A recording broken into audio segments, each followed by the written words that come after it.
following a handful of cultured meat startups around the world. And these are companies that are actively working to grow real cells from animals and grow those cells and then craft them into actual food products. So I think many consumers out there are familiar with other forms of alternative proteins. So imagine something like V2 or Fable. The majority of what's out there, though, is created from plant-based ingredients. And we're really focused on making actual meat, but in a way that's much more sustainable for the environment.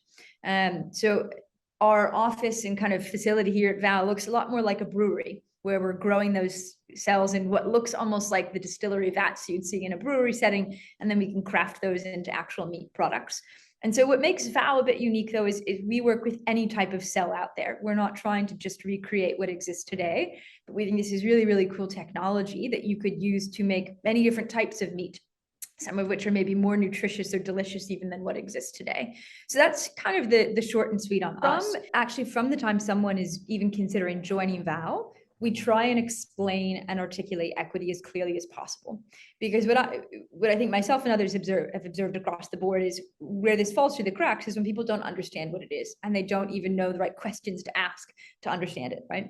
And so, for instance, if you tomorrow were to interview for a job for Vow, and we were to make you an offer, we'd say, here's your base salary, we'd say, here's your starting option grant, and we actually share with you something that we call our equity calculator tool, where we'd say, here's the value of that grant today, here's potential valuations or exit options in the future. Oh, and FYI, here's companies that are at that stage now, or here's ones that exited at that point, so that it makes it a bit more real. So, we could say, okay, well, if we're a $2 billion company, hey, this company Beyond that sells plant-based, they're 2 billion right now. This is what it looks like. I mean, the kind of short and sweet of that is the cap table that we use in Cake is our source of truth.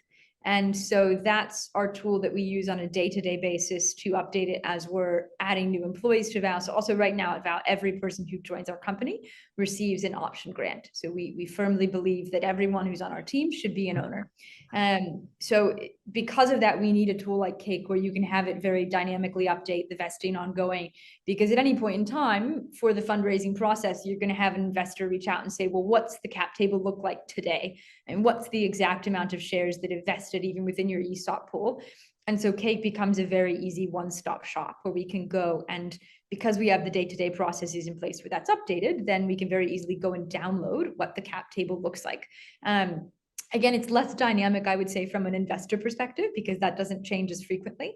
But I would say particularly when it comes to managing our employee ESOP, because that is quite dynamic, having that centralized is really quite useful.